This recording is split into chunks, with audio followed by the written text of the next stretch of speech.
for dunia senior. Nah, eh, untuk sekarang gitu ya, karena kemarin juga sebenarnya udah dijelaskan untuk pematerian hari ini, tapi Bapak ingin penguatan lagi gitu ya. Sebenarnya di sini tuh dari daerah Bandung semua ya, atau ada daerah lain dari luar kota Bandung, ada nggak sih? Yang misalkan daerah apa ya, kalau daerah sana tuh Cipati, Cililin, kalau Bapak kan dari Cililin. Ada nggak yang paling jauh di sini siapa? Coba yang paling Saya di jauh. Cipati, Di mana? di Cipati, Pak. Cipati? Di Cipati. Kenapa jauh-jauh ke sini kamu tuh? Enggak, apa kartu keluarganya di Paledang, cuman rumahnya sekarang di Cipati. Oh iya gitu. Nah, Bapak tuh nanya kayak gitu tuh biar kalian tahu gitu. Kalian tuh harus tahu mengenai sejarah lokalnya desa kalian masing-masing. Kita jelaskan. Sebagai contoh ya, Bapak tuh dari Cililin. Cililin tuh punya sejarah kan, pasti semua tempat punya sejarah. Cililin tuh ada nama Belandanya selain nama lokalnya. Nah, nama Belandanya tuh Butuin Lihenwood, jalan lurus menuju perkebunan, artinya seperti itu. Sejarah lokal Cililin gitu ya, karena ya, Bapak tinggal di Cililin, kayak Bapak tuh penasaran, pengen tahu gitu ya, asal mula bagaimana pembentukan suatu daerah, bagaimana. Karena Bapak kayak gimana ya, Bapak tuh tidak mau mati dan hidup tuh tanpa mengetahui apapun gitu ya. Setelah Bapak lihat gitu ya, dan pelajari lingkungan sekitar kita tuh ternyata banyak peristiwa-peristiwa sejarah yang luar biasa gitu ya, terjadi gitu. Dalam hal ini terutama mengenai diri Bapak sendiri gitu ya, termasuk kalian semua sih. Karena dalam penjelasan atau dalam arti menurut Carl Gustafsson gitu ya, every man is own history. Gitu. Semua orang adalah sejarawan. Sejarawan gimana maksudnya? Sejarawan bagi diri kita masing-masing gitu ya. Karena kalian punya sejarah masing-masing gitu kan. Nggak ujug-ujug gitu ya. Langsung SMA di sini gitu ya, di Cendo Jol 18 tahun, 17 tahun gitu ya. Kalian tuh punya sejarah masing-masing gitu ya. Punya keturunan gitu ya. Punya silsilah juga. Nah, itu termasuk dalam sejarah. Sejarah itu kan dalam bahasa Arab gitu ya, di Indonesia syajaratun gitu. Pohon kehidupan gitu ya. Jadi mengakar gitu ya, misalkan dari Nabi Adam, kemudian sampai ke Nabi Muhammad, menyebar ke seluruh dunia gitu ya, dan sampai ke kalian gitu ya. Makanya kok ini mengerikan banget gitu ya, ilmu sejarah itu kita mempelajari semua hal gitu dalam hal kehidupan gitu ya. Makanya dalam bahasa Yunani dinamakan pengertian sejarah itu gini, historia magistra vitae gitu ya. Sejarah adalah guru kehidupan, karena sejarah tidak melulu belajar tentang masa lalu apa ya, manusia purba, penyebaran Islam dan lain. Sejarah itu mempelajari semua, politik, ekonomi, apapun itu yang dipelajari gitu. Makanya kayak mengerikan banget gitu ya, apalagi sekarang gitu ya. Karena selalu terkoneksi gitu ya. Suatu peristiwa tidak akan tercipta dengan sendirinya.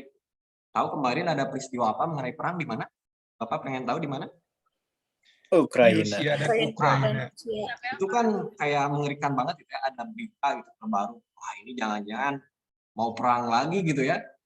Mau perang melibatkan seluruh dunia, kita belum juga nikah gitu ya.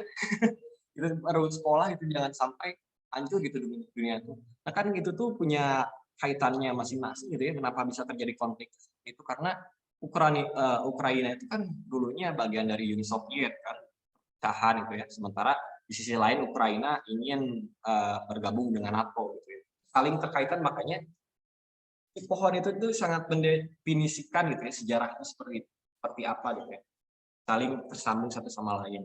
Dari latar belakang ini kemudian menciptakan sejarah yang baru. Nah, kalau misalkan dari Cipati gitu ya, karena di Bandung tuh nama-namanya tuh kan semua ya, Cipatik, Cililin, Cicendo. Tahu Cicendo? Kalian kan ini di Cicendo. Tahu nggak mengenai sejarah Cicendo itu apa? Coba jelaskan. Ada yang tahu nggak mengenai sejarah lokal Cicendo? Apa sih Cicendo itu dalam pengertiannya? Tahu nggak definisinya kayak tadi Bapak? Ada yang tahu nggak? Iya, untuk pematerian sekarang ini menjadi lumbung nilai banget buat kalian kalau ada yang mau bertanya dan menjawab. Ada nggak yang tahu? Mau hitung sampai 3 nih. 1, 2, 3. Habis. Itu ya sesi pertama. Cicendo itu ini ya, Bandung itu kan dulu tuh Danau Purba gitu ya, Danau Purba. Makanya disebut selalu ada Ci itu cai gitu, cai gitu ya. Cai Cihamplas. Nah, dulu tuh makanya cai gitu ya. Itu udah jelas kota Bandung. Cihamplas. Nah, Hamplas itu naon gitu, apa gitu ya. Karena dulu ada pohon ampas di daerah situ tuh. Itu lilin, cai berarti loba lilin, nah sanes gitu oke gitu ya. Tapi itu mah kayak punya cerita masing-masing gitu ya. Banyak sok kalian gitu ya, kalian tuh tinggal di mana ya. Oh saya di Cipatik naon sih gitu sejarah nanti kumaha. Jadi suatu hal yang membuat kita penasaran gitu ya mengenai hal-hal yang seperti ini. Itu gitu untuk lokal. Kalau Bandung tahu nggak apa sih nama kotanya itu, nama kota lain selain pengertian dari Bandung? Tahu nggak? Berhubungan dengan sejarah tuh. Ada yang tahu? Kembang bukan, Mbak? Itu masuk juga, boleh. Nailul. Ada lagi nggak? Ada 2 Bandung tuh. Paris Java bukan, Pak? Cakep, itu siapa namanya? Parahyangan. Nah, Reskita. itu siapa? Nailul. Nah, tuh ya, itu sesi kedua. Parahyangan, Pak. Parahyangan. Ya bisa. Itu ada 3 berarti ya. Bumi Pak. Pasundan. Itu juga, tapi kalau dari sejarah historisnya mah ke Paris Panjapa gitu ya. Karena dulu Bandung juga kan pernah dijajah oleh Perancis gitu ya, oleh Dendels. Makanya dinamain Paris Panjapa. Siapa? Nabil sama siapa? Tadi yang menjawab itu? Reskita, Pak. Reskita. Nah, kalem ya, masih banyak nih ya. Jadi belum juga ke materi, ini masih pengantar. Kita lanjut ke materi ya. To the point, langsung ke materi sejarah penyebaran budaya dan agama Islam ke Nusantara atau Indonesia. Ini suatu materi yang sangat menarik gitu ya bagi Bapak, karena Bapak itu seorang Muslim. Mungkin untuk Weni juga sebenarnya harus mempelajari tentang sejarah penyebaran Islam sih, untuk tinggal di suatu negara dengan populasi Muslim terbanyak, harus mengenal gitu Muslim itu seperti apa gitu. Nah, kita lanjut ke belakang. Kelihatan PPT-nya? Kelihatan nggak? Ada apa? Kelihatan, Pak. Kita jelaskan dulu apa sih Islam gitu ya. Nah, dalam hal ini gitu ya, Islam itu lahir pada tahun 611 Masehi ya, yang ditandai dengan turunnya Al-Qur'an surat Al-Alaq itu surat pertama. Iqra bismi rabbikal ladzi khalaq hafalkeun. Itu surat pertama yang turun ke Nabi Muhammad di Gua Hira gitu ya. Setelah itu Nabi Muhammad mulai mendapatkan banyak wahyu dan kemudian menyebarkannya ke Timur Tengah, Eropa Selatan, dan Timur Islam. Nah, sebenarnya kenapa sih ada sekarang pengertian Islam? Kan dari Nabi Adam tuh, kok bisa sih? Emang Nabi Adam dulunya nggak Islam atau gimana? Nah, apa jelaskan gitu ya. Dari Nabi Adam sampai ke Nabi Musa, Nabi Isa, kemudian sampai ke Nabi Muhammad, itu dalam hal definisi Islam itu sudah ada sebenarnya ajaran-ajaran Islam. Namanya itu tasawuf. Jadi kayak lamun dalam mengerjakan tugas laporan tuh kayak, oh ini kapan pembukanya tuh dari Nabi Adam gitu ya. Udah ada diajarkan tasawuf kayak berkembang. Tapi dalam hal perjalanan pasti ada yang mengkol gitu ya, ada yang menafsirkan dengan hal lain, tidak mempercayainya gitu ya. Contohnya kita sambungkan ke Nabi Musa, Isa, Nabi Muhammad. Nabi Musa kan mendapat wahyu juga, Taurat, Nabi Isa Injil, Nabi Muhammad Al-Quran gitu ya. Nah ini tuh Kristen, Yahudi, Muslim itu tuh saling terkaitan satu sama lain gitu ya, saling terkoneksi antara 3 agama ini, karena ya sama-sama gitu ya, dari kita yang ketahui nabi-nabi kita semua itu tuh Nabi Isa, Yesus gitu ya. Nah kita lanjut ke Nabi Musa. Nabi Musa kan udah menyebarkan agamanya tasawuf, juga sama gitu, menyebarkan ajaran-ajaran Islam. Lanjut Nabi Isa, tapi pas ketika lanjut ke Nabi Isa, ini kan nabi baru gitu ya. Nabi Musa, kaum Yahudi itu tidak mempercayainya gitu ya.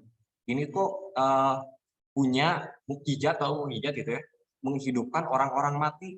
Dalam kitab Taurat gitu ya, dalam ajaran lama gitu ya, buku ajaran lama.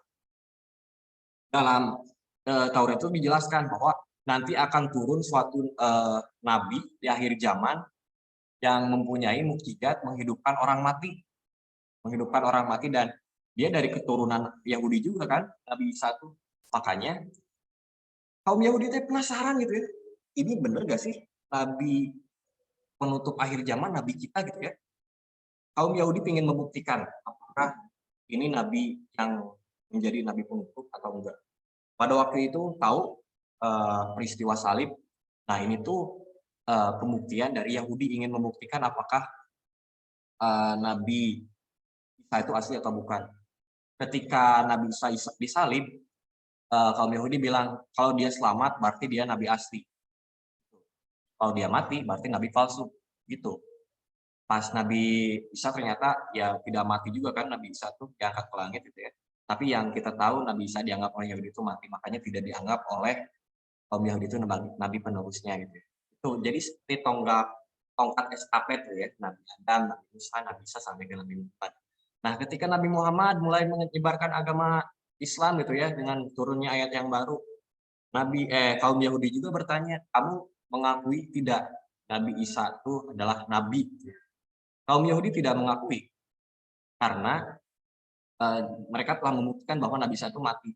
Mereka mengakui bahwa nanti akan turun lagi nabi yang menjadi penutup akhir zaman. Nabi yang mereka maksud tahu siapa? Ada yang tahu? Nabinya tuh nabi. Gimana Pak? Gimana Pak? Ulangi. Nah, menurut ajaran Yahudi di akhir zaman nanti mereka tuh menganggapnya pemimpin nabi. Di akhir zaman tuh menurut Yahudi akan turun suatu pemimpin atau yang menjadi ya, nabi bagi mereka gitu ya untuk akhir zaman. Siapa nabi itu? Tahu nggak? Dalam ajaran Yahudi. 1, 2, 3. Namanya tuh Mesias. Tahu? Kalau dari kita Dajjal. Gitu ya, makanya Bapak bilang saling terkoneksi satu sama lain itu. Kalian bisa searching kalau tidak percaya, ini saling terkoneksi satu sama lain. Nah, Nabi Muhammad mengakui Nabi Isa karena Nabi Isa itu kan ya tertulis gitu ya dalam Al-Qur'an juga ada, makanya mengakui tapi tidak dalam versi Kristen gitu ya. Makanya jelas sekarang ada pengertian Islam, Kristen, Yahudi. Nah, seperti itu gitu sejarah agamanya tuh dari ketiga agama. Nah, Islam tuh dari Nabi Adam itu ngajarin tasawuf gitu ya, ajaran untuk mengimani, mengakui Allah sebagai Tuhan yang Maha Esa, itu aja gitu.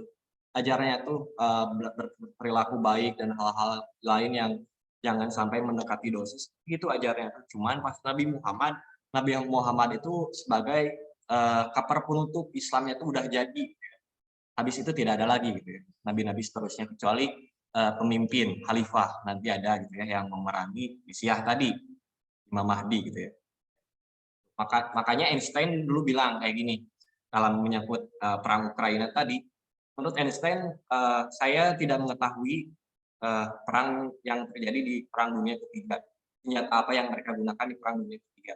Tapi saya mengakui bahwa Perang Dunia Keempat saya mengetahui bahwa mereka menggunakan panah, pedang, dan juga senjata-senjata non militer yang ada sekarang. Itu menurut Einstein. Dalam hal ya kan Einstein juga kan termasuk keturunan Yahudi ya. Pasti Einstein juga pasti baca tentang hal ini. Oke. Nah, sekarang menyangkut ke penyebaran Islamnya gitu ya. Islam kan mulai disebarkan tuh ya. Mulai disebarkan dari zaman Rasulullah ke para sahabatnya kan Abu Bakar, lanjut ke Khalifah tuh. Apalagi ya Umar, Utsman, Ali gitu yang mulai disebarkan. Nah, makanya kalian tahu nggak ada yang menceritakan bahwasanya makam Sa'ad bin Abi Waqqas? Tahu Sa'ad bin Abi Waqqas? Tahu nggak? Itu sahabatnya Nabi ya. Sahabatnya Nabi yang dulu pada masa Khalifah Utsman bin Affan diperintahkan untuk menyebarkan agama Islam sampai ke negeri Cina. Dia mendirikan masjid, mengajarkan agama Islam gitu ya, dan katanya gitu ya dalam hal versi ini wafatnya tuh di Cina gitu ya. Tapi ada versi lain yang mengatakan wafatnya tuh di Madinah. Itu dalam hal versi ini gitu ya. Ada karena ya walaupun entah wafatnya di mana, tapi jelas itu pengaruh Sa'ad bin Abi Waqqas bahwa penyebaran Islamnya itu telah dilaksanakan di Cina pada abad 7 gitu ya. Kan Sa'ad bin Abi Waqqas tuh dalam versi ini tuh sebagai ahli pemanah gitu ya. Kalau dari barat nih ya ada Robin Hood, Wilhelm Tell gitu ya. Kalau di India tahu ada Arjuna, ada Karna. Nah, dalam Islam ada Sa'ad bin Abi Waqqas. Ceritanya itu seperti ini. Nah, kita lanjut ke slide selanjutnya. Nah, ini ya petanya tuh kayak gini. Dari kalian harus tahu, oh ini dari Mekah ke Persia, Gujarat, gitu ya. Penyebarannya tuh bukan maksudnya, oh dari Mekah langsung tadi bukan gitu ya. Misalkan dari Arab, oh ini orang Arab yang menyebarkan agama Islamnya langsung gitu. Tadi orang Arab asli gitu ya, bukan nyampe heula ke Persia gitu ya, tuluy ka dieu bukan gitu ya. Dari Arab langsung ke dieu, Persia langsung ke Nusantara gitu ya. Orang Persia asli, orang India asli, orang Cina asli yang menyebarkannya seperti itu alurnya tuh. Nah, kita lanjut ke slide selanjutnya. Nah, kemarin kan sudah Bapak jelaskan juga ya. Nah, ada kendala nggak sih kemarin waktu mendengarkan video pembelajaran atau bahan materi? Ada kendala nggak Nabil? Najwa, Azka, lancar nggak? Lancar kan Nabil? Lancar, Pak. Oke, nah kalau misalkan lancar, Bapak pengen tahu nih, ini udah masuk ke sesi berapa ya? Ketiga ya. Nah, Bapak pengen tahu mengetahui pendapat kalian mengenai masing-masing gitu kan, mengenai apa yang Anda pahami mengenai ketiga teori ini gitu ya. Teori Mekah versi misalkan saya mah pengen teori Mekah dulu, keluarkan pendapat kalian dan menurut kalian manakah satu-satu aja dulu ya. Nah, menurut kalian apa yang Anda ketahui mengenai tiga teori ini? Misalkan tahunnya segini, penyebarnya itu dari Mekah dan sebagainya. Apa yang Anda ketahui terkait hal ini? Bebas ya, sok pilih mau yang mana antara Mekah, Persia, Gujarat. Ini menjadi lumbung nilai bagi kalian semua. Oke, semangat ya. Oh, sok dimulai ya. Ada yang mau berpendapat atau nanti saya tunjuk nih, Bapak tunjuk nih. Ada nggak? Kemarin kan sudah dijelaskan juga tuh. Ada yang mau berpendapat nggak? Oh, ini menurut saya mah dari Mekah nih gitu. Simpel aja gitu. Ada nggak? Yang Anda ketahui aja gitu mengenai tiga teori ini. Ada nggak? Atau Bapak tunjuk nih, serius nih. Mau Bapak tunjuk? Oke ya, kalau misalkan nggak ada, Bapak tunjuk nih. Gampang aja gitu, yang Anda ketahui mengenai ketiga teori ini gitu. Bapak tunjuk Pak, ya? saya Pak. Oh, Ya, boleh. jelas. Oh. Nabil lagi ya, nih. Yang saya ketahui dari teori Mekah, Pak. Oke, sok gimana jelaskan Mekah itu seperti apa teorinya itu? Bapak pengen tahu. Kalau misalnya Mike, pandangan saya ya Pak, bukan sekedar bukan dari informasi manapun, cuman pendapat saya nih.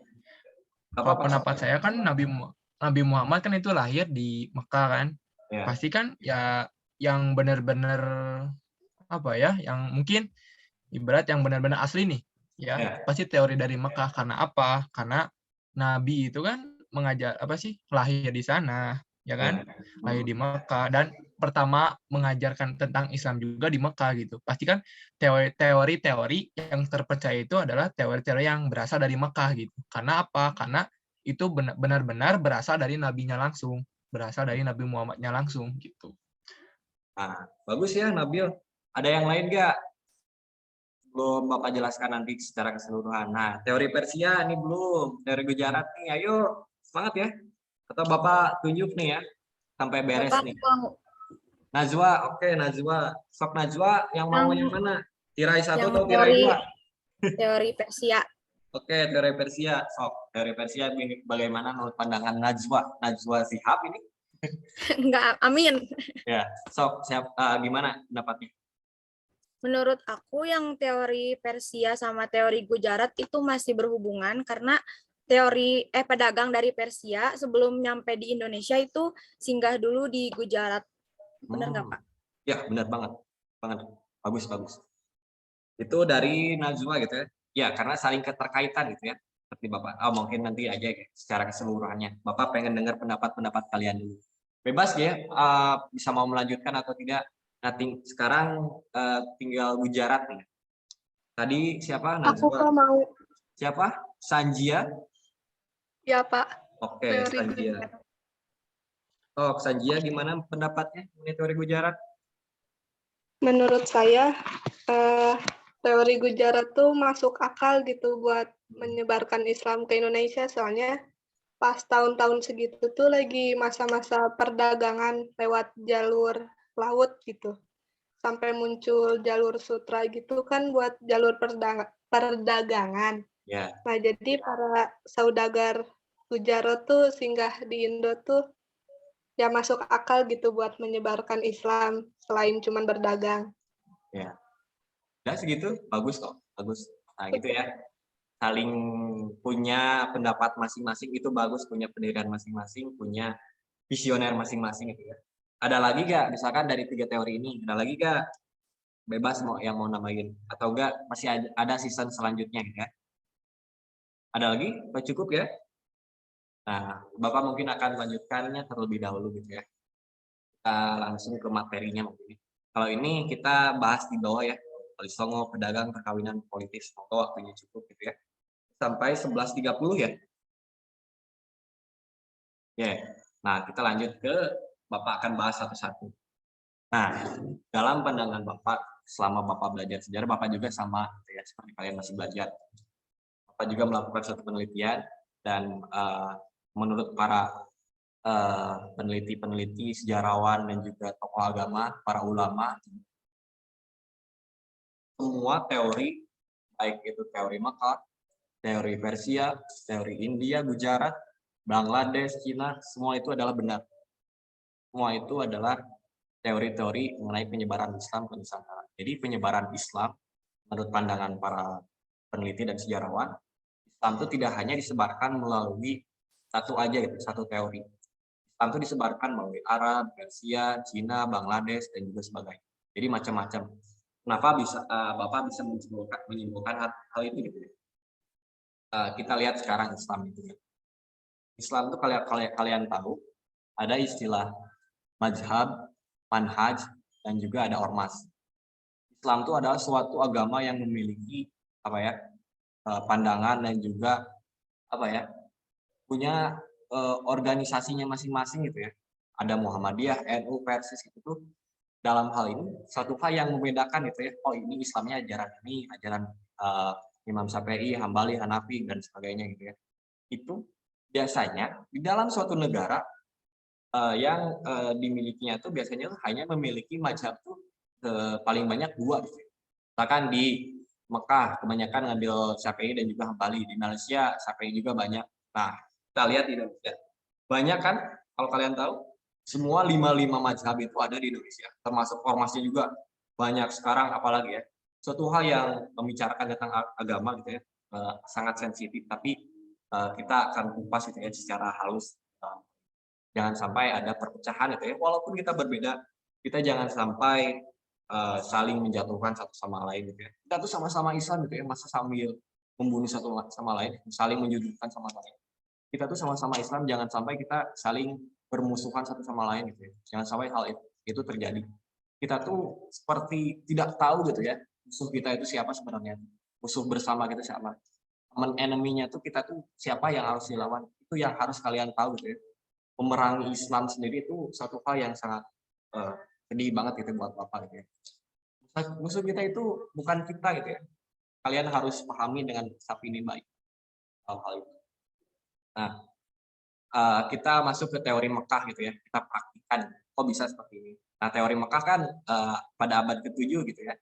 Dalam hal ini penelitinya tuh Pandler, Anthony John, Arlott, Buya Hamka juga. Kebanyakan para ulama seperti Adi Hidayat, Ustadz Abdul Somad teorinya tuh ngambilnya itu dari sini pada abad ke-7 gitu. Langsung dari Mekah gitu ya ke Indonesia gitu. Ke Mengko Hela, ke Gujarat, ke Cina. Jadi kayak gitu. Langsung ke Nusantara gitu ya.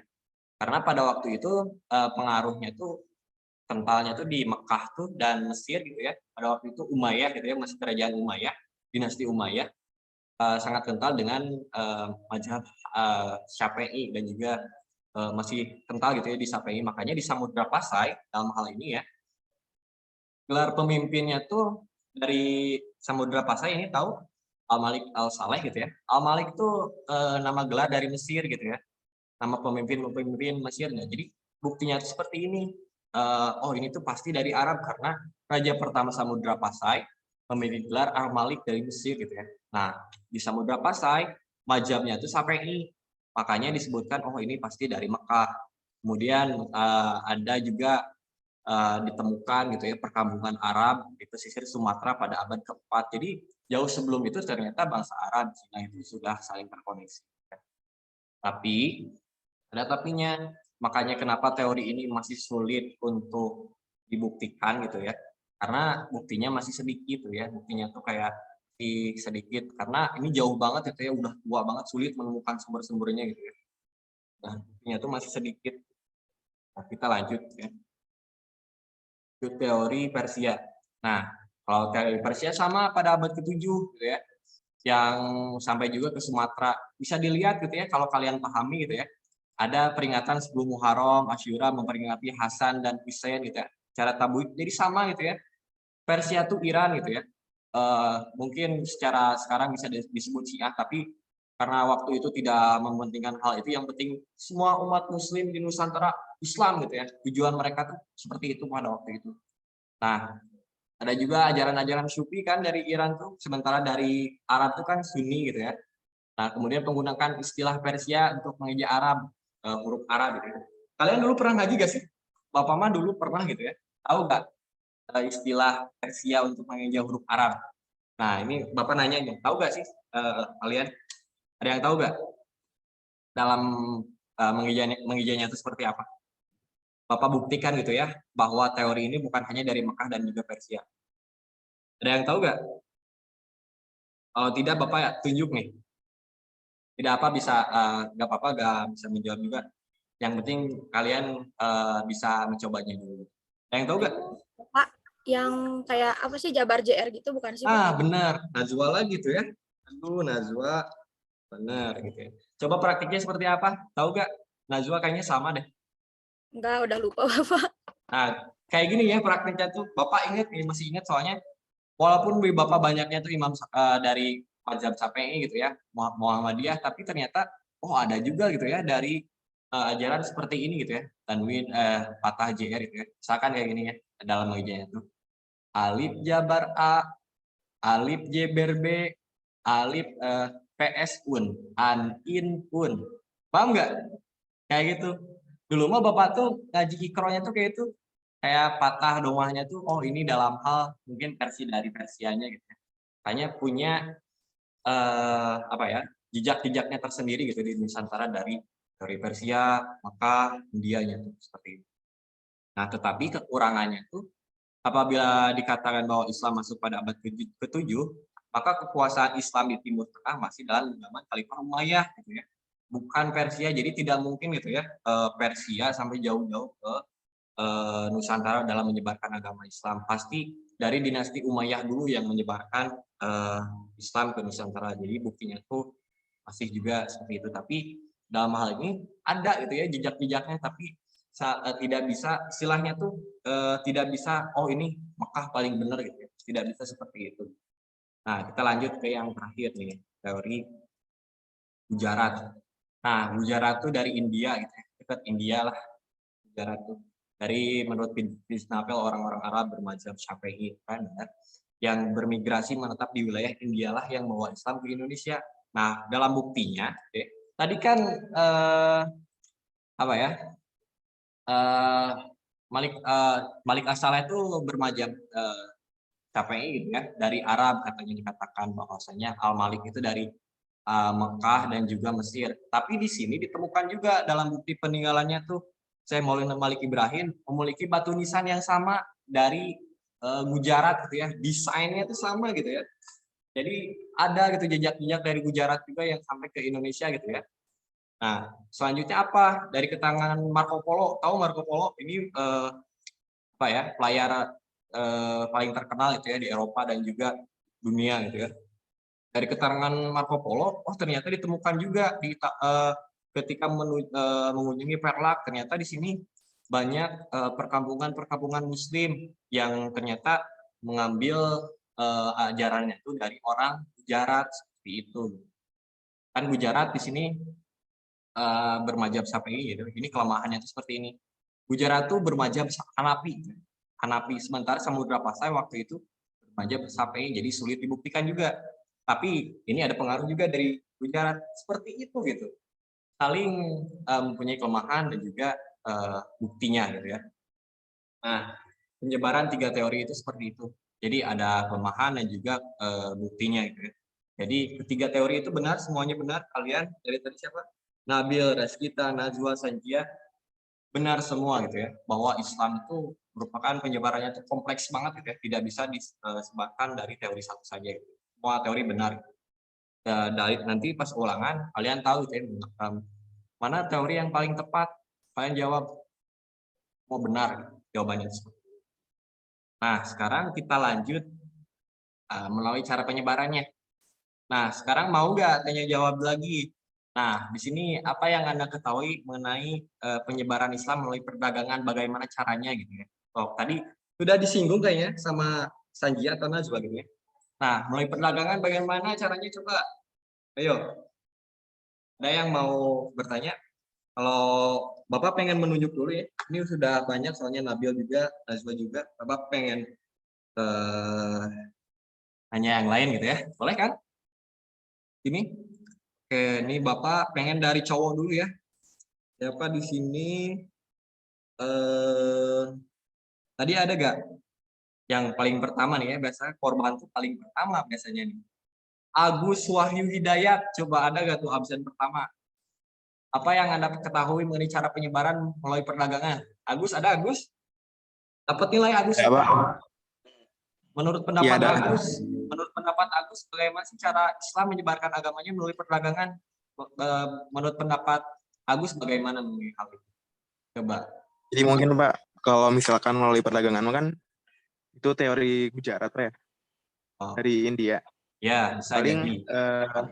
si pedagang itu tuh datang melalui jalur laut, terus kan otomatis dia kan melakukan kontak-kontak sosial kepada penduduk sekitar sana kan. Ya. Dan otomatis kontak-kontak sosial itu menciptakan alkulturasi budaya antara pendatang dari Gujarat tersebut dengan penduduk asli Indonesia, dan sehingga terciptalah budaya Islam budaya Islam yang telah teralkulturasi dengan budaya asli Indonesia. Oh. Seperti itu mungkin. Bagus banget. Jadi, kalau salah Pak. bener kok, gak ada yang salah. Bagus ya berpendapat seperti itu. Jadi Bapak juga teringatkan alkulturasi gitu ya. Kita lanjut nih ya. Nih, pernyataan dari Agus Wahyu Hidayat. Bapak. Nanti Bapak kasih laporan ke Bu Guru Wien gitu ya. Ini nama-nama yang aktif di dalam kelas gitu ya. Nanti semuanya insya Allah kebagian karena Bapak tunjuk satu-satu untuk kelas-kelas selanjutnya. Semangat ya. Nah, melalui perdagangan. Nah, tadi melalui jalur laut ya. Kalau melalui perdagangan mah sudah tidak semuanya gitu ya, bukan hanya satu teori. Baik itu dari Mekah, India, Cina itu berdagang ke Nusantara. Jadi Nusantara itu kan wilayahnya itu strategis gitu ya. Jadi tempat transit gitu ya. Bahkan dari Arab, saya mah pengen istirahat dulu gitu ya di Nusantara gitu ya. Dagang lah sami dirinya tuh dagang lah gitu. Sambil menyebarkan agama Islam baik di teori Mekah, Gujarat sama gitu ya. Karena tiga negara ini sudah dari abad keempat gitu ya, saling terhubung satu sama lain gitu. Dagangnya tuh dari Arab, Nusantara, Indonesia waktu itu ya, Malaka dan juga sampai ke negeri Cina. Ya. Itu jalur laut, bisa juga jalur darat ya, jalur sutra namanya kan, dari Cina tuh sering menamakannya tuh. Makanya sekarang tuh kan Laut Cina Selatan tuh ya, calon konflik di masa depan sering diperebutkan karena wilayahnya itu sangat strategis gitu. Apabila kita sangkutkan di masa depan nanti gitu, itu melalui perdagangan gitu ya.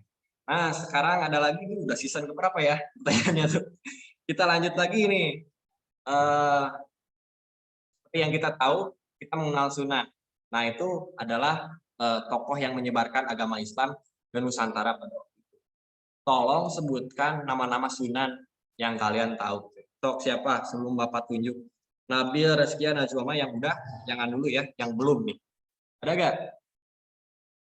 Tok. Ada gak sebelum Bapak tunjuk nih? Namanya doang, Pak. Bagus banget. Izin Siapa? menjawab, Pak. Nanti kalem ya kebagian semuanya kok. Siapa lagi? Siapa dulu nih? Julian? Atau siapa? Julian atau Siap. Aurelia? Bisa bunting. Enggak, namanya doang atau apanya? Namanya siapa dulu? Mau Aurelia dulu atau Julian dulu? Bebas, Mana? Pak. Oke, kalau Bapak coba milih, karena tadi udah dari cowok, sekarang dari cewek ya, giliran dulu. Coba Aurelia, gimana tuh nama-nama Sunan? Ada 9 tuh ya. Coba sebutkan satu-satu. Tapi nggak tahu semuanya, nggak tahu Oh. keseluruhannya. Nah, mungkin bisa Namanya dilanjutkan. doang kan, Pak, nggak sama sejarahnya gitu Oh, dijabarkan. nggak usah. Benar. Nama-namanya aja kok gampang. Oh, coba sebutkan ya.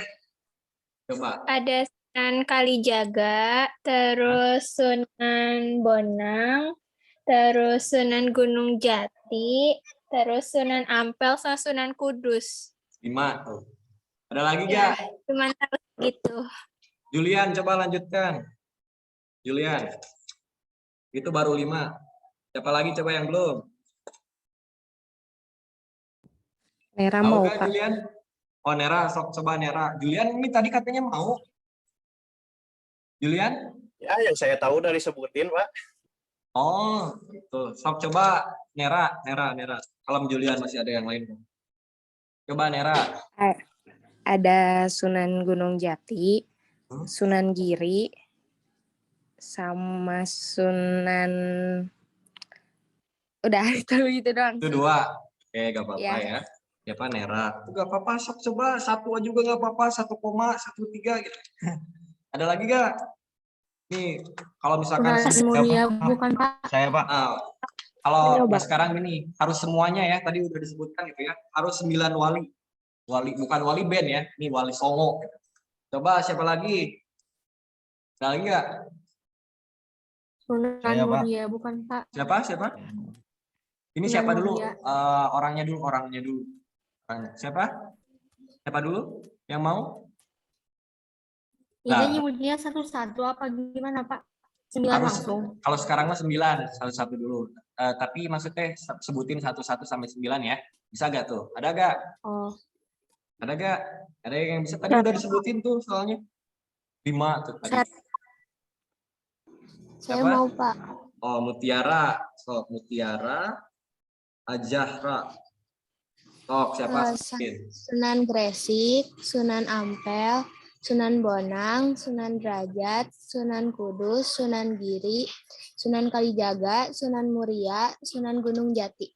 Oke, selamat ya buat Azra, udah tuh semuanya tuh. Ingat tuh ya, nama-nama wali Songo gitu ya, yang menyebarkan agama Islam dan Nusantara itu melalui dakwah gitu ya. Kalau ada ekspedisi penyebaran Islam tuh dari Timur Tengah tuh beliau lah yang menyebarkan agama Islam yang sampai membuat kita tuh menjadi negara dengan populasi terbanyak gitu ya. Nah, biar kalian biar kesusahan dalam menghafal hal ini gitu ya. Bapak kasih contoh dalam menghafal. Kalian anak IPA kan? Kalian tahu metode ini pasti. Kalau dulu Bapak belajar kimia tuh belajar tabel unsur, tahu kan tabel unsur? Yang hidrogen kayak gitu. Misalkan ngapalnya tuh kayak gini. Hari libur, naik kuda, rombongan, CS pribadi. Jadi hanya tuh hidrogen, HE-nya tuh apa gitu ya. Bisa dijelaskan. Nah, ini juga ada. Ini nih, kayak gini. Kalian bakal ingat sampai kalian tua juga pasti bakal ingat. Nih. Kelihatan nggak tuh? Caranya tuh seperti ini.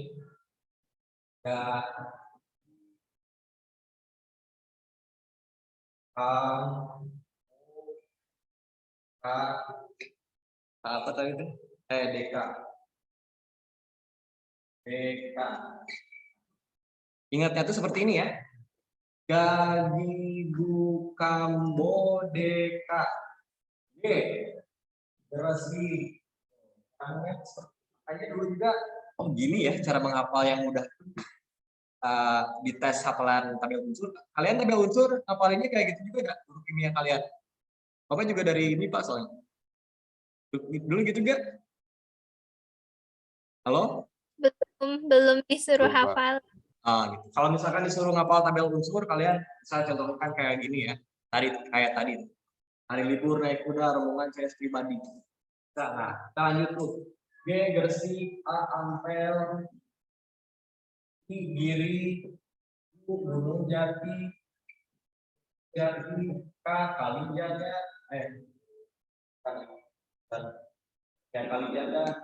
Kalijaga, Muria, Bonang, derajat Bapak itu masih lupa. K-nya tuh dalam hal ini di sini ya. Coba. Susunannya biar rapi. Tuh, Muria, Kudus, Kalijaga, Saya nulis kayaknya Bapak. Nah, Gresik, Derajat, Kudus. Oh ini Kudus. Ya ini saya tanya jangan sampai kayak ini. Sampai ke A. Kudus. Ya. Kak, dijaga. Kayak itu ya. Gagigu, Kambo, Deka. Ya, seperti ini ya. Ingat ya. Nanti kalau misalkan ulangan, kalian harus bisa menjawab 9 wali ini. Gitu. Ini sini juga ada kan?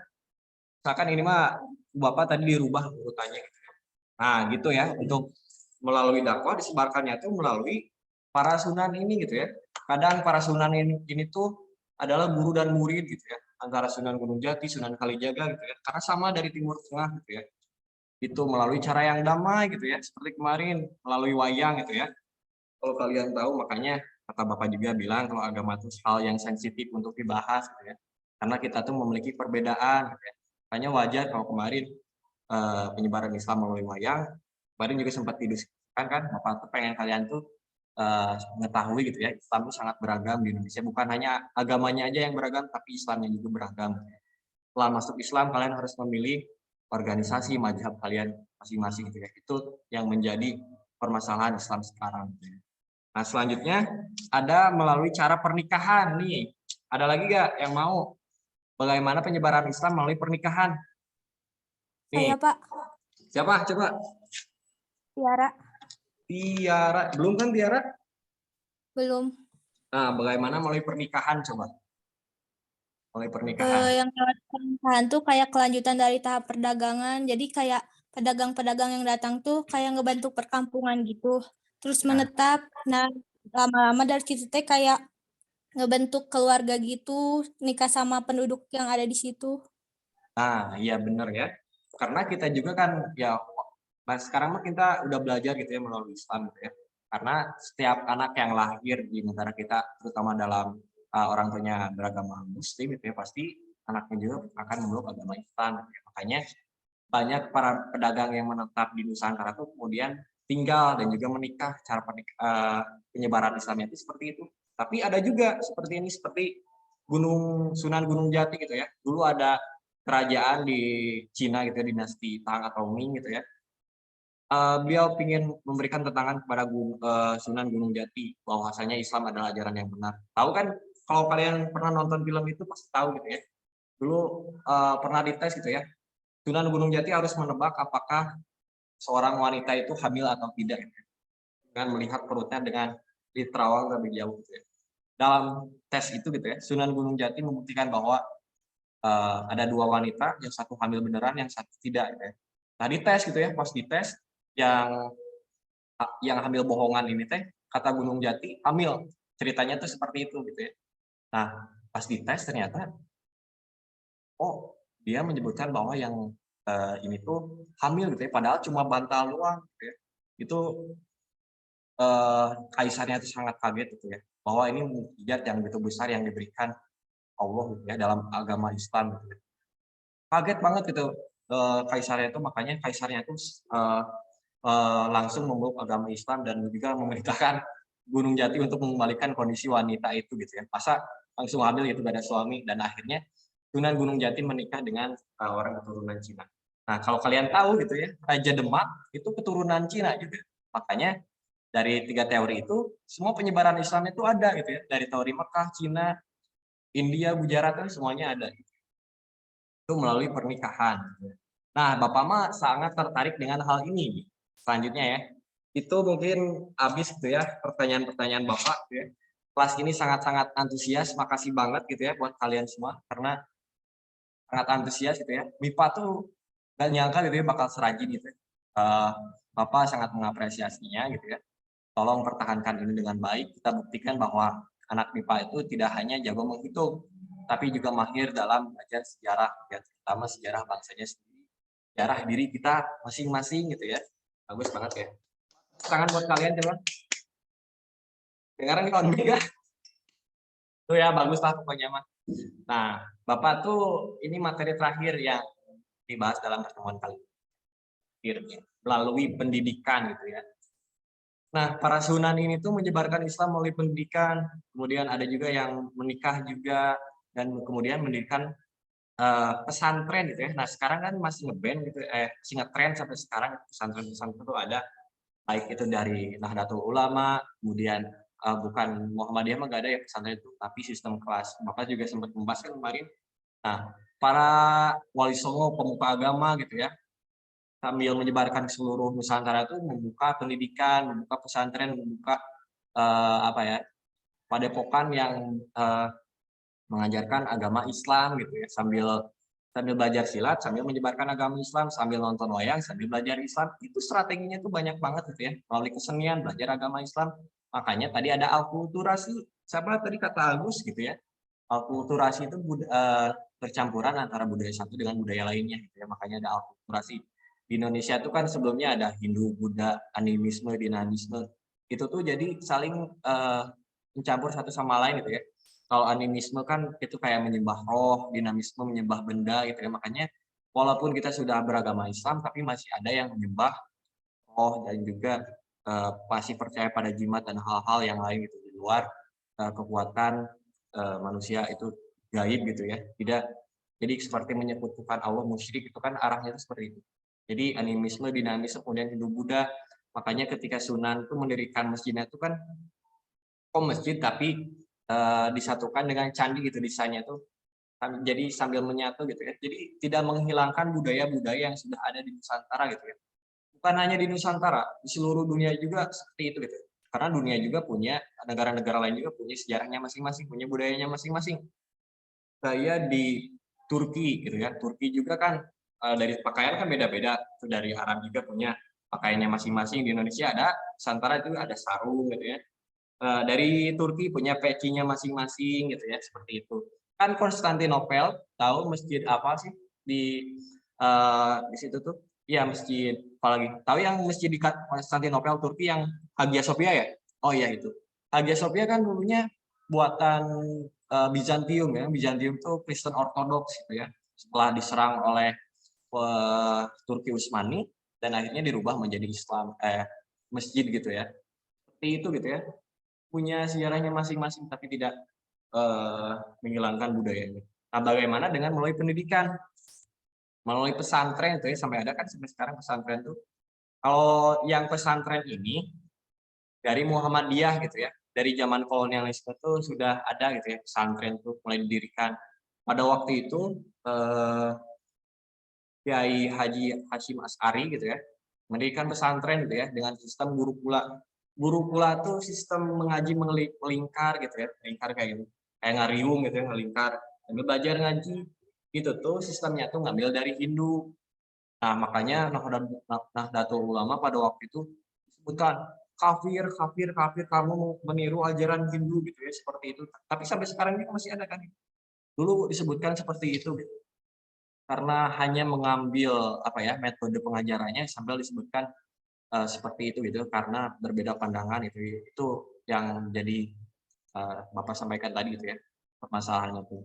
Nah kemudian berkembang gitu ya, tetap itu Nahdlatul Ulama sekarang menyebarkan Islam melalui pesantren gitu ya, belajar Islam gitu ya. Ada kemudian lanjutnya Muhammadiyah, Kiai Dahlan, apalagi Dahlan gitu ya, apalagi yang pendirinya tuh. Melalui sistem kelas itu kayak sekolah kayak gini, mengambil dari Eropa. Sistem kelas itu kan dari Eropa gitu ya. Sama gitu bingungnya tuh. Disebut kafir, kafir, kafir itu kamu meniru dari kafir dari bangsa Eropa. Tidak boleh seperti itu dan menggunakan sistem kelas dalam belajar agama Islam gitu ya. Jadi perdebatan lagi gitu ya. Dalam penyebaran Islamnya tuh. Pasti kalian di masa depan juga bakal menemukan hal seperti ini gitu ya. Karena Bapak juga mengalami gitu ya, Bapak dari pedesaan, dari kampung Cililin gitu ya, pas ke Bandung, wah ternyata kaya banget dengan budaya, agama, dan perbedaan Islamnya. Tapi seru kok belajar kayak gini, jadi kalian memahami gitu ya, mengenai perdebatan tadi, perbedaan pendapat tadi, seperti apa. Nah, Bapak izin bertanya, Bapak sekarang menggunakan metode daring seperti ini, apakah disebut kafir juga nggak? Gimana tuh menurut kalian? Disebut apa, Pak? Disebut kafir nggak menyebarkan agama Islam melalui daring seperti ini? Enggak kan? Ya, berdasarkan kondisi kayak begini mah enggak tuh, Pak. Iya, makanya. Jadi gimana ya, kayak kalau Rasulullah gitu ya, dulu ingat Bapak menyebarkan dakwahnya itu sesuai dengan zaman gitu ya. menyebarkan sesuaikan dengan zaman kalian karena tantangan zaman itu berbeda-beda dari masing-masing kondisi gitu ya. Kan zaman dulu cocoknya seperti ini gitu, nggak apa-apa gitu ya. Nah sekarang mulai dari gitu ya, jangan sampai ini disebutkan kafir juga gitu ya. Jadi seperti itu gitu, perbedaan pendapat, perbedaan pandangan melalui Islam, jangan sampai ya Bapak sangat mengingatkan hal ini itu. Jangan sampai menghalangi kita untuk duduk bersama dan ngopi bareng gitu. Jangan sampai terpecah belah ya. Itu gitu ya mengenai pematerian hari ini gitu ya. Melalui banyaknya budaya dan agama Islam itu ternyata seperti ini gitu ya. Banyak banget hal-hal yang belum dipelajari gitu ya. Semoga itu masih belum cukup ya buat kalian semua sehingga kalian tidak puas dan mencari informasi lebih banyak lagi gitu ya. Mungkin hanya itu saja yang Bapak sampaikan gitu ya dalam pematerian hari ini. Terima kasih banyak gitu ya karena telah hadir dalam pematerian kali ini. Ini 11.30 kan Bapak on time gitu ya. Udah mau ditutup ya. Makasih banyak telah hadir dalam kelas hari ini. Semoga minggu depannya tetap konsisten seperti ini, asik gitu ya. Kemudian dan tingkatkan lagi ya kehadirannya gitu ya, karena nanti Bapak akan sampaikan ke Bu Guru Wien gitu ya. Kalau misalkan kalian Pak, ya gimana? Mohon maaf, tadi saya hadirnya terlambat, Pak. Oh gitu, siapa namanya? Vigo absen 12. Oh ini pemain Portugal ya? Vigo? Iya. Oke, Vigo. Gitu ya. Kita absen 8. ya? Saya pikir tadi top. Seril. Oh ini Seril. Ada lagi gak yang belum absen? Oke. Safia Pak, ini baru hadir. Safia. Sebentar Safia ya. Safia sudah kok. Bapak udah absen tadi. Ada lagi gak? Udah kok, udah. Tenang Safia. Ada lagi gak? Ada lagi gak yang belum diabsen? Mungkin udah ya. Nah kayak gitu. Mungkin ini sebentar Bapak cek dulu kolom komentar kalian. Kalau misalkan kalian punya saran seperti tadi Nabil gitu ya, jangan sampai telat gitu ya dalam ngasih link Zoom, itu bagus banget ya. Jadi jangan sampai Bapak juga tidak mendapatkan ilmu baru dari kalian. Karena Bapak ingin belajar sejarah itu lebih enak gitu, enak, mudah dipahami, mudah dipelajari gitu. Mungkin tidak ada pertanyaan ya di sini. Aja mungkin. Nah, Bapak pengen ini aja. Sekarang Saya ingin nanya, Pak. Oh, boleh, sok. Bapak mau nanya? Boleh, sok. Sunan yang 9 itu tuh asli Indo atau kayak keturunan yang kayak diutus dari luar negeri gitu? Bukan ya, itu tuh kayak nama lokal gitu ya. Nama lokalnya memang mungkin lebih ada ngambil bentar. Terus kalau yang Bapak tahu gitu ya, mungkin kalian bisa cari sendiri.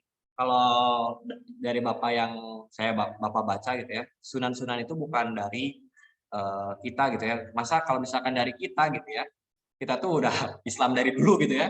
Ini tuh dari Timur Tengah para sunan ini tuh datang ke Nusantara melalui ekspedisi penyebaran Islam gitu ya. Tadi tuh Sunan Gresik, Sunan Ampel, Sunan Giri, Sunan Gunung Jati itu dari Timur Tengah semua, dari Arab, Mekah, Gujarat gitu ya. Punya bahkan dalam para sunan itu memiliki silsilah dengan Nabi Muhammad gitu ya. Ada juga guru dan murid dari Timur Tengah yang datang ke Nusantara secara langsung dengan menyebarkan agama Islam. Itu ya, paham? Tadi siapa yang bertanya? Bapak pengen nulis juga. Siapa? Tadi saya mau nanya, Pak. Bentar. Tadi siapa yang nanya dulu? Yang nanya sunan tadi? Rizkita ya. Nabil pengen nanya juga? Nanya apa? Kalau mau nanya ini, Pak. Ya. Kalau misalnya kayak Imam Hanafi, Imam Syafi'i, Imam Hambali itu teh, dia itu sama kayak Sunan juga yang menyebarkan agama Islam atau apa gitu. Sampai kan ada kayak mazhab-mazhabnya gitu, yang harus kita ikutin, yang harus kita ya ikutin lah gitu. Apa sih gitu? Takutnya saya takut salah masuk gitu. Saya mau cari ilmunya dulu. Oke. Bapak boleh jawab ya. Karena Bapak dari background sejarah gitu ya. Bukan guru PAI gitu ya ini teh. Mungkin nanti kamu bisa jawab guru PAI juga, tapi Bapak ingin menjawab yang Bapak ketahui gitu ya. Bapak juga bisa salah gitu ya, karena Bapak juga sedang belajar ini. Kalau menurut Bapak gitu ya, kelima mazhab ini, Imam Hanafi, Syafi'i, Hambali itu bukan yang menyebarkan Islam, tapi yang membantu umat Islam seluruh dunia dalam memahami Islam yang dari Rasulullah gitu ya. Ini tuh beda zaman gitu ya, dengan para sunan tadi tidak menyebarkan Islam ke Nusantara, tapi membuat buku atau ya panduan gitu ya, modul kalau kita mah. Kan banyak hadis gitu ya, mulai disusun oleh Imam Hambal, Imam Syafi'i gitu ya. Makanya kita beda-beda kan. Kalau Imam Syafi'i, ingat Bapak, kan kita beda-beda gitu ya. Imam Syafi'i ini contoh, Imam Syafi'i kan pakai kunut dan juga banyak tata cara sholat kita beda gitu ya. Ini kayak gimana sih? Kelihatan nggak sih? Ini ya, Bapak praktekkan ya. Ada yang di sini, tahu? Ada yang di sini, ada yang di sini, beda-beda kan? Nah itu 5 mazhab itu membantu kita dalam memahami ajaran-ajaran Islam, semua ajaran Islam yang diajarkan oleh Rasulullah gitu ya. Bukan cuma tata cara sholat, dalam hal makan, berdoa, kemudian bersedekah, menutup aurat, gitu tuh beda-beda setiap mazhabnya tuh. Kadang mazhab Hambali, Bapak ini jauh kan. Mazhab Hambali itu menurut mazhab Hambali, auratnya tuh, muka itu adalah bagian dari aurat. Jadi harus ditutup gitu ya, itu mungkin gitu ya. Karena Bapak juga masih belajar. Kalau Syafi'i sama seperti itu. Hanafi, Hambali, Hanafi lebih ringan gitu ya, tidak mukamah, tidak apa-apa, asal berkerudung, menutup aurat gitu ya. Itu gitu ya. Banyak gitu ya, makanya ketika Bapak ke Bandung gitu ya, karena kebanyakan di daerah Bapak, kebanyakan Syafi'i gitu ya. Pas ke Bandung, kaget Bapak juga. Nah ini kok beda-beda kayak gini ya. Nah kok gak pakai kunut gitu ya. Bapak kumaha itu sholat gitu. Beda-beda gitu ya. Bapak juga kan di kampus juga punya teman-teman yang beda-beda gitu ya. Nanti kalau kalian kuliah di UPI ya, pasti kalian menemukan hal-hal seperti ini. Asik kok belajar seperti ini gitu. Beda-beda, ada yang dari Persis, Muhammadiyah, Nahdlatul Ulama, punya masing-masing gini gitu. Mazhabnya itu beda-beda. Kalau Muhammadiyah dan NU itu saling bertolak belakang gitu ya. Ada yang pakai kunut dan tidak gitu ya. Terus perihal Maulid, apalagi ya, tahlil, itu tuh punya pandangan beda-beda. Ada yang tidak tahlil kan, ada yang tidak Maulid lah gitu ya. Punya pandangan masing-masing gitu ya. Ini kalau misalkan mau dibedah sampai maghrib, mau Nabil gimana? Tapi segitu cukup memahami nggak? Secukupnya aja ya. Oke, gitu lumayan ya. lah Pak. Oke, gitu ya. Kalau pandangan Bapak, kalau misalkan Bapak salah, tolong benarkan. Kalau misalkan kurang cukup, tanyakan lagi ke yang lain dari sumber yang lain. Ada lagi yang mau bertanya? Pak mau nanya lagi. Rezkita, mau nanya apa? Ini udah 11.30, kalian masih mau belajar? Semangat banget ya kalian. Masih kuat, Pak. Oke, mantap. Sampai maghrib ya. Rezkita, coba Rezkita mau nanya apa? Secara garis besar kok Islam tuh bisa beda-beda gitu sih Pak? Itu pertanyaannya. Ada lagi ya? Bagus kok. Banyak, Itu pertanyaan. Nah, secara garis besar Islam kok beda-beda, itu pernyataan singkat tapi membuat orang berpikir luas gitu ya. Lumayan juga. Tadi Bapak sudah menjelaskan gitu ya, Islam berbeda-beda tuh karena mazhab, manhaj, ormas gitu ya. Ada yang penyebaran Islamnya itu kan dari Mekah, tadi kan beda-beda. Islam dari Mekah beda dengan dari Gujarat, beda dengan Cina. Karena beralkulturasi punya pandangannya masing-masing, itu yang menjadi beda. Nah, kalau dari kita dalam hal praktiknya gitu ya, yang membantu kita dalam memahami perbedaan ini, kita bisa ambil contoh NU Muhammadiyah gitu ya. Kan beda-beda seperti Bapak bilang. Kalau dari NU kan sering tahlil, kemudian sering maulid gitu ya. Sementara yang ngambil mazhab yang di luar, bukan mazhab gitu ya. Ini kan dari para ulama gitu ya, tahlil kayak gini mah. Jadi tidak gitu, karena menurut mereka tahlil itu tidak perlu gitu ya. Kemudian maulid itu ajaran Syiah gitu ya, itu dari Persia. Jadi kayak gitu, jadi gimana ya? Kita praktikkan lagi aja gitu ya. Rasulullah itu kan sudah menjelaskan Islam secara keseluruhan, sudah jadi Islamnya tuh. Tapi terkadang para sahabat, para tabi'in dan juga kelima mazhab itu memiliki pandangannya masing-masing dalam memahami Islam, ajaran dari Rasulullah ya. Ini merupakan ajaran yang bagian PAI ya, harusnya bukan guru sejarah, tapi Bapak coba ya. Mohon maaf apabila jawabannya kurang cukup. Nah, kayak gini, misalkan ya, Rasulullah mengajarkan kita sholat gitu ya. Kalau kalian tahu ajaran sholat itu ya sholat gitu ya, tapi ada yang tidak. Gitu ya. Nah, kalau kalian ruku itu ada yang pakai lutut terlebih dahulu gitu ya. Pas sujud gitu ya. Ada yang lutut terlebih dahulu, ada yang tangan terlebih dahulu. Nah, itu tuh semuanya tuh ajaran dari Rasulullah, sama hadisnya juga hadis yang syah gitu ya, tidak dhaif, tidak palsu gitu ya. Nah, itu ajaran dari Rasulullah, tapi kelima mazhab ini tuh punya pandangan yang berbeda. Oh, saya mah menggunakan apa ya, lutut dulu. Nah, mazhab Syafi'i atau Hambali yang lainnya tuh pengen tangan terlebih dahulu. Itu tuh padahal sama-sama dari Rasulullah, tapi kok beda gitu ya. Nah, perbedaannya itu seperti itu dari pandangan para ulama, para mazhab, para sunan, dan juga yang lainnya gitu. Perbedaan pendapat memahami Islam ala gimana ya, menurut pandangannya masing-masing gitu ya. Karena ya dalam hadis juga dijelaskan bahwasanya Islam akan terpecah belah menjadi beberapa kelompok dan lain-lain. Hanya satu orang yang selamat, itu orang yang memelihara agama Islam dari Rasulullah gitu ya. Jadi ini merupakan apa ya? Ya, Bapak juga belum sampai gitu ya ilmunya sampai bagaimana memahami, karena dalam hadis ini jelaskan bahwa Islam tuh akan terpecah belah. Apakah seperti ini? Karena memang sudah terjadi gitu ya. Islam terpecah belah seperti ini.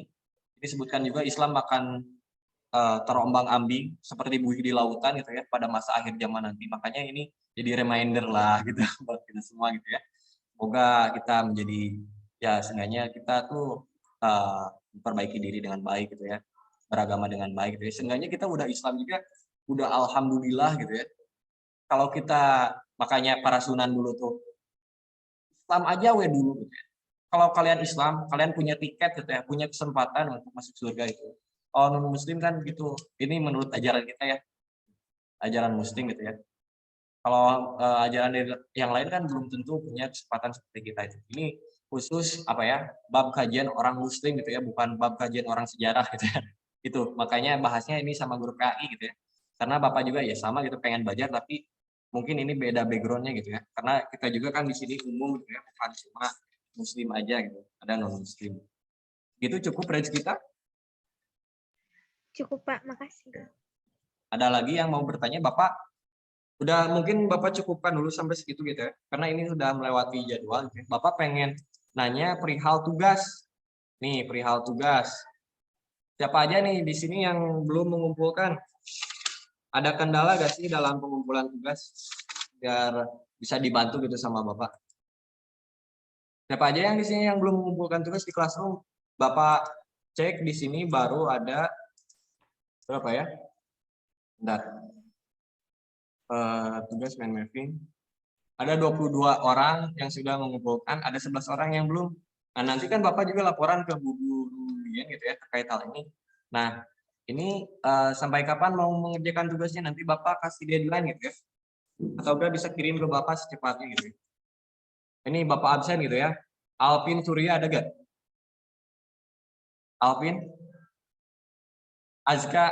Azka Muhammad Fahri? Ada, Pak. Belum mengumpulkan tugas, Fahri? Belum. Nah, mau sampai kapan ngumpulinnya? Insya Allah hari ini selesai. Oke, nanti kirim ya ke Google Classroom, nanti Bapak sediakan kembali. Atau bisa chat aja ke nomor Bapak, nanti nomor Bapak kasih ke Nabil ya. Kemudian Sheryl Carlina. Ada Sheryl? Gak ada ya. Dava, tadi ada kok. Sheryl Carlina ada gak? Sheryl? Udah Bapak absen. Keluar kayaknya, Pak. Dava Firmansyah. Ada, Pak.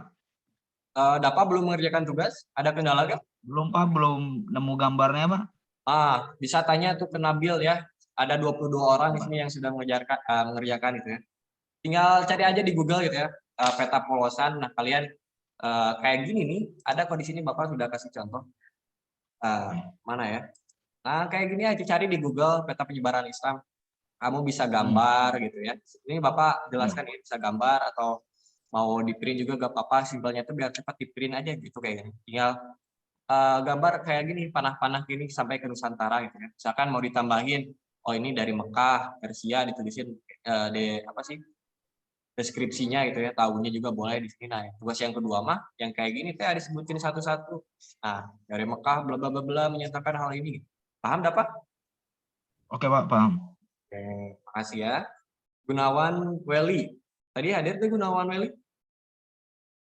Kayaknya enggak ya. Ihsan Rahmat. Ada Ihsan? Ada Intan? Xavier? Raffi? Ada Raffi? Fani Devania? Wien? Ini mah bu guru kita ya. Bukan itu. Udah mungkin ya. Tolong Nabil gitu ya. Bagi nama-nama ini tolong dikoordinasikan untuk dibantu juga dalam mengerjakan tugas. Saling membantu ya. Biar kompak kelas kalian tuh. Nanti juga kita akan tandingkan dengan kelas yang lain. Dengan materi yang diajarkan oleh guru Pambudi kelasnya. Itu mungkin dalam pematerian hari ini. Terima kasih banyak gitu ya telah hadir dalam kelas ini. Kalian semangat banget gitu ya, udah lewat juga masih pengen nanya-nanya gitu ya. Mungkin kita di minggu depan kita simpan pertanyaannya kalian untuk di minggu depan. Minggu depan kita akan mempelajari kerajaan-kerajaan Islam gitu ya. Nah, asik tuh ya kerajaan-kerajaan Islam. Islam itu di Nusantara mulai ada kerajaan-kerajaan. Itu buat minggu depan gitu ya. Kalian bisa baca-baca gitu ya buat minggu depan. Itu aja yang Bapak sampaikan. Mohon maaf apabila ada salah kata dan lain-lain. Assalamualaikum warahmatullahi wabarakatuh. Kita keluar ya. Waalaikumsalam. Dadah. Makasih Pak. Siap, siap. Yuk. Makasih, Pak. Izin keluar Pak. Ya, sok.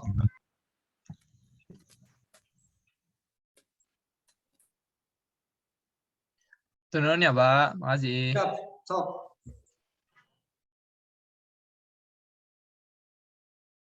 Belum keluar tapi oh. Yo Aurelia, makasih ya. Yo makasih Safira.